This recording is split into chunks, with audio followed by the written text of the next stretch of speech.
Well, I guess what? I'm going to talk to her right now. We got on Connected Dots crew. We want to let you know that we have on the line Miss Pamela Smith. She's an author, Begging for Justice, the Silent Coalition. And, of course, she's on right now. We want to talk to her. Miss Smith? Good morning. How are you? I'm fine, thank you. I'm sorry you just hear me rambling on. They didn't forward me my schedule, and this is like Fun Drive, so I kind of go freestyle, and sometimes I get outside of my little structure here, but now they got me straight. So now we're talking about your book. Is it a book, Begging for Justice, the Silent Coalition? What's it about? Tell us all about it. Yes, it is a true story of Pamela Smith, Begging for Justice, the Silent Coalition. I was raped and abused while I was in prison. I was raped, tortured, and forced by implementation of a glass salt shaker by a state driver's examiner at the Department of Public Safety. DPS and DOC had entered into a contract for female inmates to go out and clean. And there was a state driver's examiner there that would rape and abuse the ladies. And because we were black and we were powerless and we had a past, he would use his badge and his authority to threaten us to have us shipped out the program. I was raped repeatedly, and I begged the state officials in Oklahoma, the attorney general, the district attorney, I begged for justice on this case, asking them to please help me and these other victims because we were black, powerless, didn't have the money to fight the state. And so they turned a deaf ear to us. They took the glass salt shaker that I was tortured with and left it in the desk drawer. They didn't turn over the evidence. They played with me and other victims through the court system. We never have arrived at justice. It's a true story of a woman that was raped behind the prison walls and took her fight all the way to Washington, D.C., and today still hoping that President Obama will open up this case because President Obama stated that in America we do not torture prisoners. And I say to President Barack Obama, he needs to visit Tulsa, Oklahoma, where Pamela Smith was raped, tortured, and forced by instrumentation of a glass salt shaker.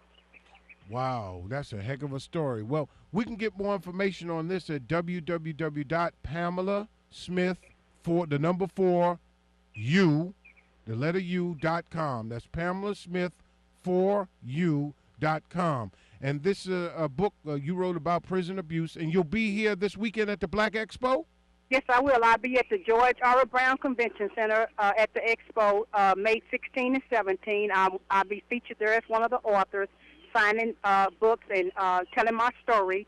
God has been truly good to me. He has allowed me to be the voice of the powerless behind the prison walls.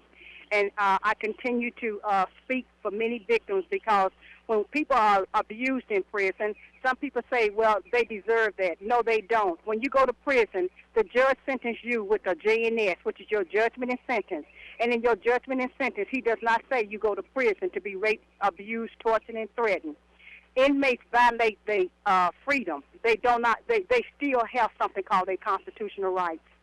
Pamela Smith, author of the book Begging for Justice, the Silent Coalition. Again, she'll be at the George R. Brown, Black Expo, and it's PamelaSmith4U.com. That's how you can get more information on this. They can go to the Amazon.com, Borders, Barnes & Noble, so they can go to my website, and they can read about my story. It's a lot of information on my website, the www.PamelaSmith4U.com. A true story of many victims that fell short of the state of Oklahoma, how they laughed in our face and thought it was a joke. This man gave me a condom and put it up and raped me on my birthday, February the 6th of 1998. I've been fighting this case for 11 years. I took this case from the district court to the 10th Circuit Court all the way to the halls of Washington, D.C., looking for justice on this case. And so I say to warn, justice should be for all, not for some elect people. When you're black and you're powerless and don't have money, you do not see justice. And so you have to sometimes fight harder.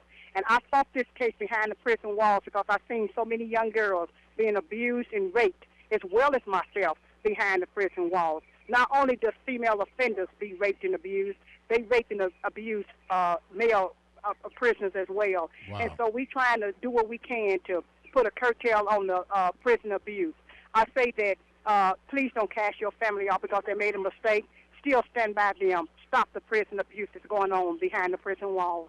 Pamela Smith, thank you for being with us. You're so welcome. Thank you. Looking forward to coming to Houston. Come out and see me. All right. Pamela Smith, Begging for Justice. Thank you so much. Thank you. Bye-bye. All right, bye-bye. All right, you heard that exclusive interview here on KPFT on Connect the Dots, and of course that was Pamela Smith. She'll be at the George R. Brown, the Black Expo, and that's Begging for Justice, the Silent Coalition. Wow, that was a heck of an interview there, brother. That was, boy, brother Linton. I mean, I to put on some music. I need a little something to to pick me up a little bit, brother, so I can go back into pledge mode. That was something. There's no joke. This is the kind of stuff I don't know if you would hear that on any other station. I don't know if anybody else would allow such person to come promote their book, to tell their story on any other station. I'm sure that the law and order people, the Justice for All folk, wouldn't like to hear from a lady like that about what happens to people in those prisons. 713-526-5738, 713-526-KPFT. Want to hear from you behind the pine curtain. Those of you who are